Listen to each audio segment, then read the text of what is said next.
Hey, this is Professor Game, where we interview successful practitioners of games, gamification, and game thinking who bring us the best of their experiences to get ideas, insights, and inspiration that help us in the process of getting our students to learn what we teach. And I am Rob Alvarez. I'm the founder of Professor Game and professor of gamification and games-based solutions at IE Business School, EFMD, EBS University, and many other places around the world. And if this content is for you, then please go ahead and subscribe to our email list for free at professorgame.com/subscribe. Hey, engagers, and welcome to another episode of the Professor Game podcast. And we are very excited to have with us today Jason. But Jason, we need to know, are you prepared to engage? Dude, I am ready to engage. Let's do this. We have with us Jason Friedman. He's a former theater enthusiast who's now a serial entrepreneur and coach dedicated to helping entrepreneurs, small business owners, grow and scale their businesses. He has a flair for the dramatics and a master of storytelling. He has founded and exited 5 successful companies. He's now the CEO of CX, standing for Customer Experience Formula. So CX Formula, he's teaching businesses how to captivate their audiences using proprietary kinetic customer formula trademark. He's also at the helm of Spotlight Brand Services, guiding e-commerce brands to success on Amazon and beyond. And you can join us as we dive into the insights of a leader whose strategies have earned him accolades like the Ernst & Young's Entrepreneur of the Year and propelled multiple companies to the top of the Inc. 5000 list. So, Jason, many exciting stuff going on. Is there anything that we're missing that we need to know before we dive right in? I have 3 dogs and 2 amazing children. So other than that, I'm ready to do this. Very important stuff. I completely agree. So, Jason, what does a day with you look like? You know, you're at the top of the mountain right now, and we see this ideal person. We want to see the real person. What does the stuff you do look like in a day-to-day basis? Man, that's a great question. Thank you for that. My day starts off very protected. I protect my mornings. And it's something that I think as an entrepreneur, it's really important, because if I wake up and the first thing I do is I check email and I start engaging with other things, everyone else sets my day. They set the tone of my day. They set the agenda for my day. And I need time for me to set my agenda and to do my routines. So I meditate in the morning. I do some exercise. I spend some time with my kids and my dogs and things like that. And so my mornings start out, I have a ritual every morning and I protect that ritual as much as I can. Of course, I travel and I do some other things, but 90% of my time, I am on point with my morning ritual. From there, I'm probably like a lot of other people. I have a calendar that I run my day by. As you know, sometimes it gets a little messed up because I missed up our time for recording today. You were so amazing to allow me to do that differently. But I try and show up and be as present as I possibly can for whoever I'm interacting with, whether it be a client, an employee, doing a podcast interview, whatever I can do, I want to be present and I'm there to serve that audience. And so my days, I've been fortunate enough to be in a business coaching program myself for many, many years. My coach was Dan Sullivan from the Strategic Coach. I'm not sure if you've heard of that group, but he taught me very early on, there's 3 types of days. You have free days, which are days that are 100% for doing things that are fun for you, that are rejuvenating, that are relaxing. You have focus days, which are 100% focused on the most business appropriate activities. If it's revenue generating for you, or if it's relationship building, whatever it happens to be, it's 100% of what you do on those days. And then you have buffer days, which are the days that you use to plan great free days and great focus days. It's the days that you put, I think of them as like the junk drawer day. It's where you put all the other stuff that you don't know what to do with it. You just kind of slam it into the buffer days. And so I've run my life that way since 2002, believe it or not. Wow. And it has transformed my life. So I have specific intentions about the days and how I handle those days. I have specific intentions about free time off, because what Dan taught me is that if you think of a free day or a day off or what have you as a reward for doing hard work, that's what most of us do. But what if you thought of it as the day to rejuvenate and set yourself up for the best productivity when you come back? And so I think of those as rejuvenation days in advance. They're preparation days so that I can be super relaxed, super happy, super fulfilled. And then I come back with a vengeance, ready to do my focus days and my buffer days. And that's why you need a buffer day to plan a really great free day. And so, so that's what my life looks like. I speak on stages. I do a lot of public speaking. As you mentioned, we have an online training program. We also have like immersive boot camps that we run. I run a couple masterminds.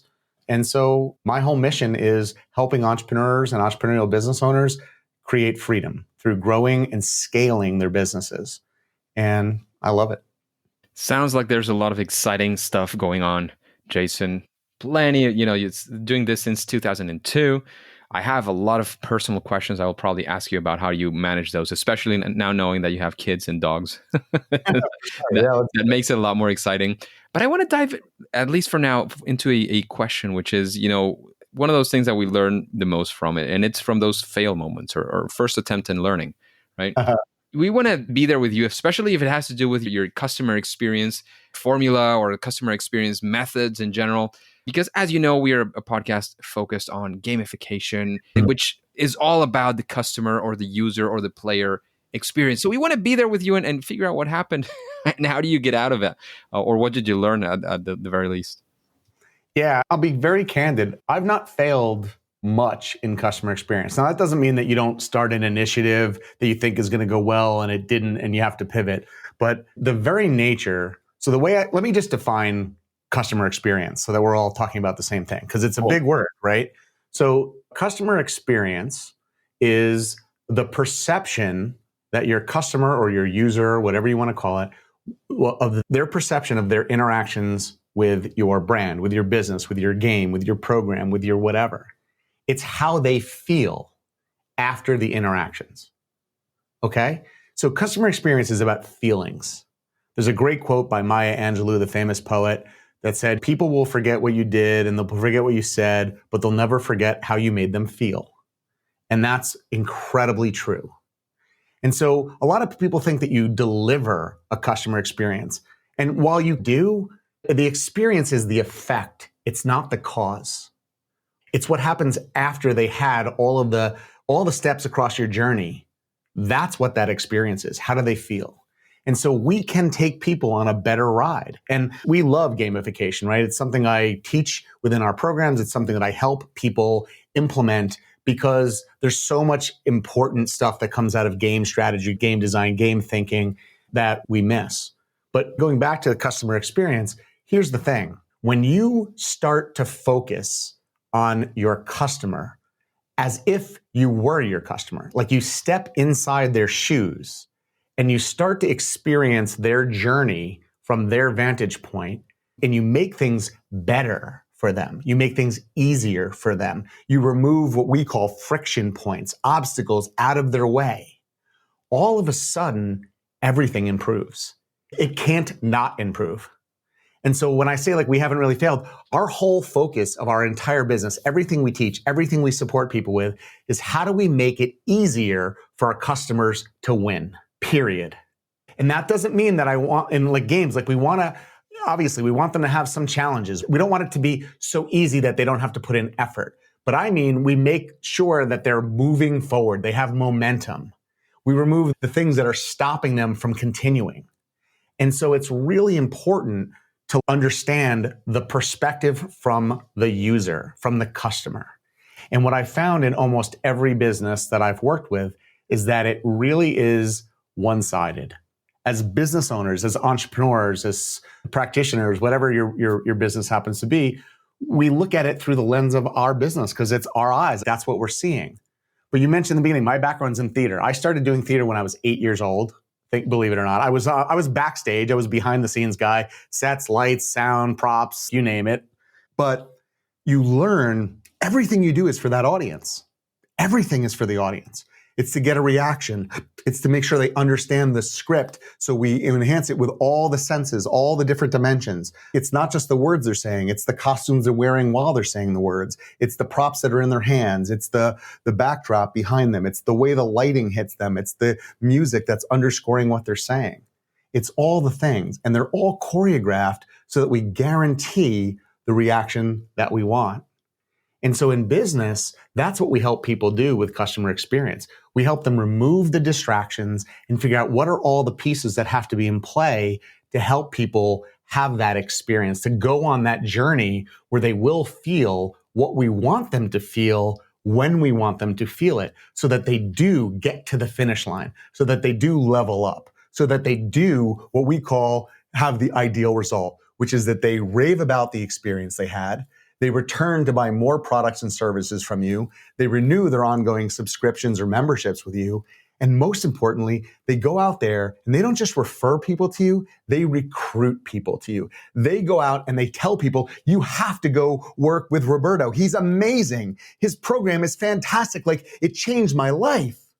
And then those people say, well, if you said that, it must be great. Let me go find out how to join Roberto's program. And so that's how we think about this. So like, I failed in a lot of ways in my life, and I love failure in that I think you're either winning or you're learning. I don't think of it as failure. And so my failures have been the best education I ever got. I used to joke around with my dad. He's like, I paid for college for you. I'm like, that's awesome. I said, I have paid for 7 PhDs from all my failures and all the things that I've learned doing that. So I've spent so much money. I've had a couple failed businesses that just didn't work out. They should have. They had all the right ideas and all that, but they just didn't work. And so I learned from them, like, why didn't they work? What were the reasons why?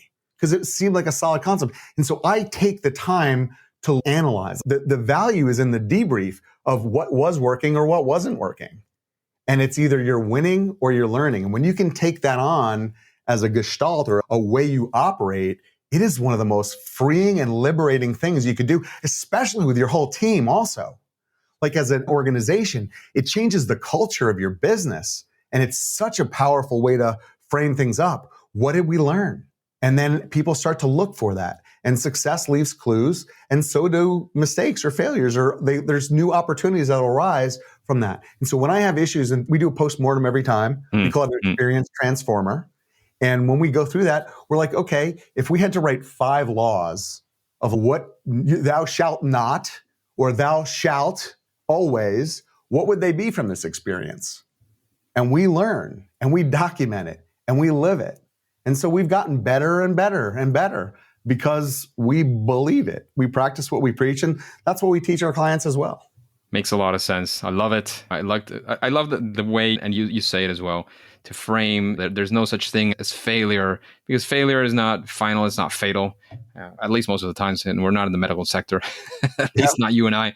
There's always something that you can something that you can do about it, so to speak, which is what we're after. Is there maybe quickly one time, as you were saying, it was not final, it was not fatal or anything like that, that one of the mistakes that happened, and how did this mindset that you're mentioning right now help you get through it and actually, of course, actually get something good instead of something bad out of such an experience, which is what people would be expecting usually? Yeah, that's a great question, right? So my biggest company, we did over 150 million in sales. We had a team of over 2,000 full-time equivalents in countries all across the world. So it was a big company for me. It's not a publicly traded company, but it was a privately held company. And we grew from me in my living room as an employee 1 to that. So it was significant. One of our biggest clients was a very well-known financial institution in the US. I'm going to leave their name off to protect the innocent and the guilty, but they had just recently purchased a big bank, but a smaller bank in the Northeast of the US. And so they were in like from Massachusetts down to DC kind of area in that kind of Northeast corridor. And so we had been working with the smaller bank, and when they bought them, they loved what we were doing so much. Like, one of the reasons they bought them was their growth strategy was working. We were a big part of that. And so they were having this kind of coming out party, if you will, as the new brand. So they were going to launch it. And so they were building a couple new branches in Times Square, New York. And so if you've ever been to Times Square, it's very flashy, trashy. It's got lots of like LED screens, jumbotrons, lights, like it's busy, it's touristy. It's a crazy area. And so the storefront for this brand new store, the whole signage, everything was this gigantic LED video screen that we were going to be able to play games on and interact with and announce the opening. And then they were going to be able to like win prizes, all sorts of great stuff. And so all this had to be there for what we called customer day 1, CD1. And so we had months and months of planning, like probably more than months and months. It was probably a year in planning, if not even longer than that, maybe, But like we were coming down to it. One of our responsibilities, we did all the in-store technology. We did all the media, the content, strategy. We also supplied the jumbotrons, the LEDs. And so our vendor was lying to us about where they were in the process. And we had paid them a good portion of their money. And as I mentioned, this was actually the storefront. This was what separated the inside from the outside. Like without this, there was no security. There was no way to stop the cold from coming in or the heat. Like it's stopping burglars. Like this was literally the front part of the facility. And it was all the marketing and the signage and the messaging. And so we found out the vendor was lying. And then finally something seemed fishy and we started interrogating further. And then it was being made it was in Utah. I may be misspeaking, but I think it was in Utah. We flew out there and it wasn't even started. And we were Yikes. 4 weeks away from opening. And so I met with the team. I said, listen, I am not going to them and just telling them that we messed this up. Like, what are we going to do to not affect customer day one? This is on us. How are we going to solve this? And so we came up with 20 different options we use this crazy idea, which actually I'm going to give your audience a free gift later. I'm going to tell them like this way to think about stuff, right? And this is a strategy we used here. So it's really awesome. Anyway, we brainstormed using this special technique and we came up with a lot of ideas, like I said, and we whittled it down to like the 3 best. And I flew down to meet the client. And when I got down there, she was like, uh-oh. I'm like, what's up? She's like, you don't come see me unless I ask you to come see me. What's wrong? And so it was like one of those, like, and I probably looked nervous. Like I didn't feel good about this. But we literally trusted our supplier and we believed them and we were sharing appropriate information. Anyway, I said to her name was Michelle. I said, listen, Michelle, I said, we've been partners for a long time. We just found out that our vendor has not been fully transparent with us about where they're at. And they are not going to be ready in time for customer day one. And she's like, oh my God. I said, I know, that was my first reaction too. I said, but I brought our whole team together and we came up with 3 options that let us have a solution for customer day one, and then a solution to retrofit what we're going to suggest to you as an option. And it's all on us. It's our cost. Like it's not going to cost you a nickel, but we want to make sure that this works. And before I even showed her the solution, she's like, that's what I freaking love about you. You don't come to me with problems. You come to me with solutions. Thank God you're on my team. Because I hadn't even showed her the options. And we looked at the options and we came up with a hybrid of like a little bit from 1 and then something from 3. And that was great.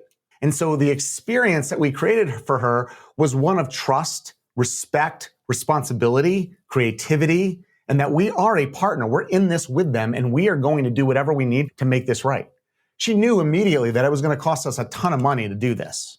And so we ended up going with this hybrid situation. Basically, we had to build a special steel frame that would go in and plug the hole that would allow us to put a rental unit in that's different than the actual one and make that all work. And then when the actual one's ready, we're going to have to pull it out, get street closure permits and do it like in this like crazy overnight union crazy fees and whatever we had to do, but it was on us.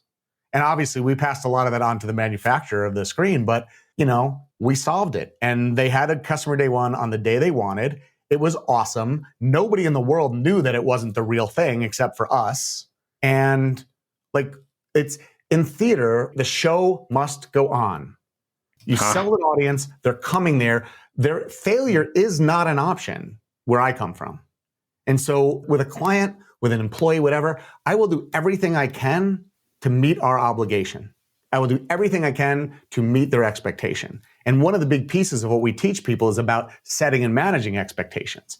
And so to me, if you don't set an expectation, somebody has one on their own.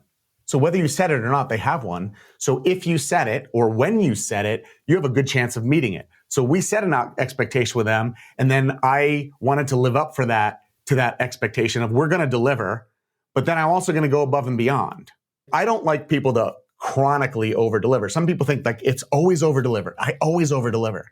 Well, guess what? When you always over deliver, you're actually setting the norm at over delivery. So it's not special anymore. Yeah. There has to be a lower level for there to be a higher level. Like if the tide's always higher, there's never low tide. So you don't know it. And so what we do with people when we help them map out this journey and start thinking about it, it's like, let's establish a really great rhythm. Because we think about it like a choreography or a symphony. It has highs and lows. It has soft and loud. It has faster and slower, and has different voices of different instruments. And all together, it makes music. And it takes you on a journey. You feel something. And I want your experience to be that there in that way too. So I want to surprise and delight you with an over delivery moment, because that's like when the orchestra does something very loud and punchy in it, you feel it. And I want you to feel that in the experience. But I don't want that to be all you get, because what happens when you always over deliver is you also overwhelm. And so it's that fine balance. And that gives us all the ability, just like in like gamification, I'm sure what you teach, you get to be an artist. You're a creative. You get to design how your customers experience this stuff in a way that helps them have more fun, have more impact, get to the results that they most want and why they came to you in the first place. And most importantly, helps them move towards that result at every possible juncture. And that's what we do. And that failure, like when I rallied the team and I went down there, I was very clear. What I wanted her to say to me was, thank God you're our partner. Like I knew that going in, that's what I wanted the result to be. That the 3 options that I brought there, I had the other 18 or 17 options that we came up with in my bag also, but I didn't want to overwhelm her and have her not come up with anything. So I had more. And I said to her, look, I said, we came up with 20 or something different options, but I think these are the 3, knowing you guys, having worked with you as a partner, I think these are the 3 of the best. And maybe there's some kind of hybrid or we'll tweak it together. But I didn't want to come here empty-handed, just saying we can't do it. And so I decided what that was. And one of the strategies I teach people in our programs is just that. Reverse engineer it. What do you want your customers to say at the end of whatever the interaction is? A meeting, an entire journey, a round of your game, a certain level, whatever it is. What do you want them to say about that experience? And so I knew what I wanted her to say, and I went in there to get her to say that. And I had to earn that, and I did. And so that deepened our relationship. After that, they probably gave us, man, I'm making this up now. It's a long time ago. This was back in my other company, but probably $20 million more of business, right? Or more. Well, it made sense, right? And Jason, like you've described this so eloquently and in so much detail. I love it. That it begs the question, like when you are designing an experience, or in this case, fixing a situation, I'm guessing that you run through some form of a method, a process. We want to be in your head for a little while, and in a short 3, maybe 5 minutes at most. Here, how do you do it? Like, what would be the steps, or maybe an overall thing? I don't know if the gift at the end has anything to do with that. I don't know. Like, whatever you want to go for. Yeah, I mean, look, when you're designing an experience, like if we're talking about an experience, you start at the end. If you, like, again, I'm a theater person. So what I most want you to do, the number one key is that you have to deeply understand your customers better than they understand themselves. And so the best way I know how to do that, and the way I teach people how to do that, is the way actors do that. How do you get into character? How does like Matthew McConaughey or whoever your favorite star is, how do they go from being Matthew McConaughey to that actor on film that you believe is that actually that actor? It's not Matthew anymore. Like they use these different methods of how to really understand that customer, how to learn more about them. So most people, as we start to talk about quote avatar, we start to understand like, how is it male or female? Where do they live? How much money do they make? What's their age? What's their demographic? Maybe what's their religion? Maybe what brands do they like? Maybe what do they read? Maybe what magazines do they like? Maybe what other games do they play?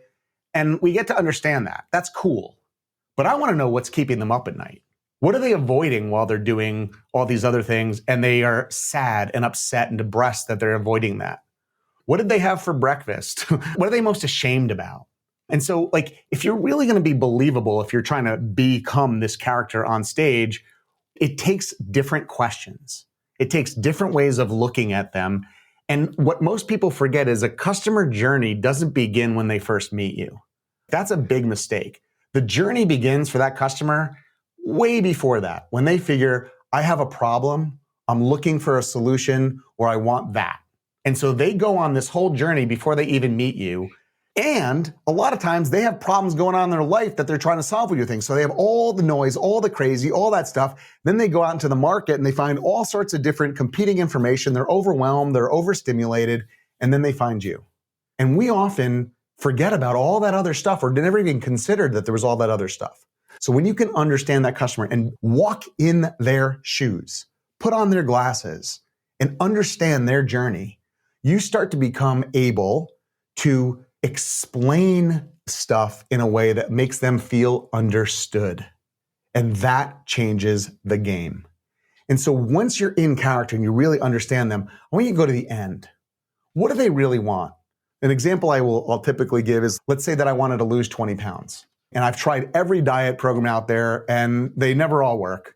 And I always go back to my bad habits and it's a mess. And then I met Roberto and you're selling a program. And my first experience was, wow, this feels different. Like what he's talking about makes sense to me in a different way. It's not just eating less and exercising more. It's other things in lifestyle that are going to make sense. So I want to try this. So I pay for the program and I go through it. And as I'm describing it, I'm giving a testimonial here. I'm like, from the very first moment, it was amazing. So that's fantastic. And when they get to the end, it's like, what I realized after working with Roberto, I've lost more than 20 pounds.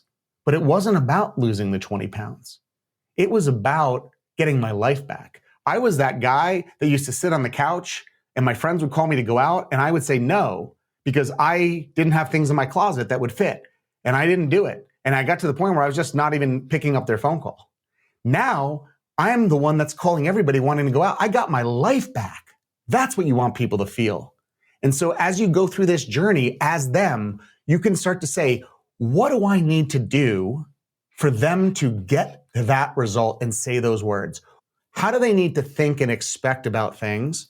What do they need to be using? Who do they need to be interacting with? And how do they feel at every single touch point along the journey? Because our kinetic customer formula takes into consideration attitudes, behaviors, friction, and momentum. And so we teach this formula. We show you how to implement it. What we do is we help you put an operating system in your business that will deliver this consistently night after night. And like I said, it's all modeled after theater. I remember the day I learned this. We were doing a show and it was actually Jesus Christ Superstar. And I was on the production team. I was the assistant lighting designer. And I was also going to be on the show doing the lighting for the show. And we were sitting there talking about what do we want the audience to feel at different moments? And at the end, what do we want them to say? And literally, we had the script, we had the music, but we actually went through and what has to happen? How does this needs to be more upbeat. This needs to be this way. We want the audience to feel engulfed. So we want to come out and break that wall and be in the audience. We want to do this and we want them to clap. We want them to jump up. We want them to sing along here. We want this to happen there. And we built that and then they did that. And we went to a different city every other night, or sometimes it was a week, but we had a different audience in each city every other night. And like clockwork, every audience, they laughed at the same spot. They cried at the same spot. They jumped at the same spot. They clapped at the same spot. They sang with us at the same spot. And that was not an accident. That was intentional. That was by design, not by default. And so as you start to think about your journey, if you can write that, what I call that ideal customer script, write what you want them to really say. And it's not just, I lost 20 pounds. It is a testimonial of their journey, of what was going on in their head, how they overcame that, what moments had them feel great, how did it help them move forward, and ultimately, what does it look like today? When you can do that, that gives you the blueprint for what to do to engineer your experience, your game system, your journey, whatever it is. It gives you the roadmap to get them to that place. And that's how you do it. Awesome. And it's the only way that I know to do it absolutely every single time. And listen, we have some customers we miss. All of my customers, they focus on an avatar. You might have 10 avatars in your business. You might have 4, you might have 5. You got to do this for every single one of them because it's different. There's nuance between them. But when you do this with that kind of intentionality and with actually stepping into their shoes, your business is going to transform. I promise you that. I love it. I love it. Thank you, Jason, for giving us so much detail, so much insights. You're an over-deliverer, as you were saying before, at least on this podcast, which I am extremely happy about having you on. So very quickly on a couple of sentences, is there a good practice, anything that you would say, if you were thinking about the customer experience, do this small or not so small thing, and your project is at least going to be a little bit better. No need for silver bullets, but something that is a good practice. Yeah. So number one, most important thing is go through the experience as if you were your customer and take away the friction points. Remove things that make it hard, especially in the beginning. And number two, get people a quick win from the second they start with you, whatever that is, a course, a game, a workshop, listening to a podcast, whatever it happens to be. The time to first value, the shorter the amount of time from someone starts something to they get a win, the more they will trust you, the more they will commit to staying engaged. And so what is a win? A win is a perception of value, a perception that I got something that was positive. It's not everything you teach. It's not everything they go through. They have to win something quickly. And then Awesome. Look at the next win and the next win and the next win. Those are the two things that I would start with. Totally. I love it. I love it. So Jason, you've gone through the interview now. You kind of have a vibe to what we are discussing here. Would you recommend somebody for the podcast? Is there somebody that you would like to hear actually answering these questions in a future interview, a future guest? Wow. I think there's a bunch of people I could introduce you to, actually. I'd be happy to. I need to think about it for a minute, but yeah, I mean, cool. No worries. It would be my honor. Absolutely. And so you keep it on that thought process. Is there any book that you would recommend, and why would be that book? Oh gosh, there's so many great books. One of my favorite books is actually Predictably Irrational by Dan Ariely. And he's a behavioral economist, like maybe if you know the book. It's a great book. It helps you understand positioning, packaging. I think that's great. I think any book by Robert Cialdini, so Persuasion is one of my favorites by him. I think is awesome for people that are doing marketing and trying to understand how to help people. Made to Stick by Chip and Dan Heath, I think is another great book. Okay. We were going for one. You gave us three, over deliver. Amazing.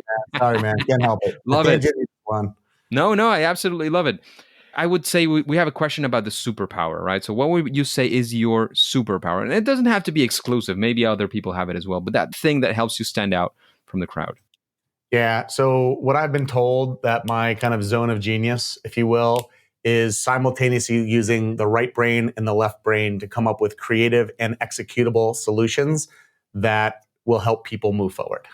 And so that's what I do. Cool. Good stuff. And speaking about games, we haven't gone super deep into that sort of side of things. But what would you say is your favorite game? The favorite one that I waste a lot of time on my phone when I'm trying to avoid things, or in general?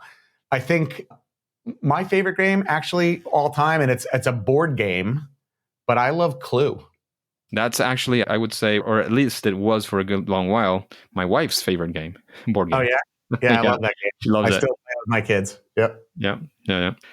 So, Jason, thank you very much for all of the insights you've given. Before we take off, of course, let us know where we can find out more about you. If you have any call to actions, any quick final piece of advice you want to give us, the microphone is yours at this point.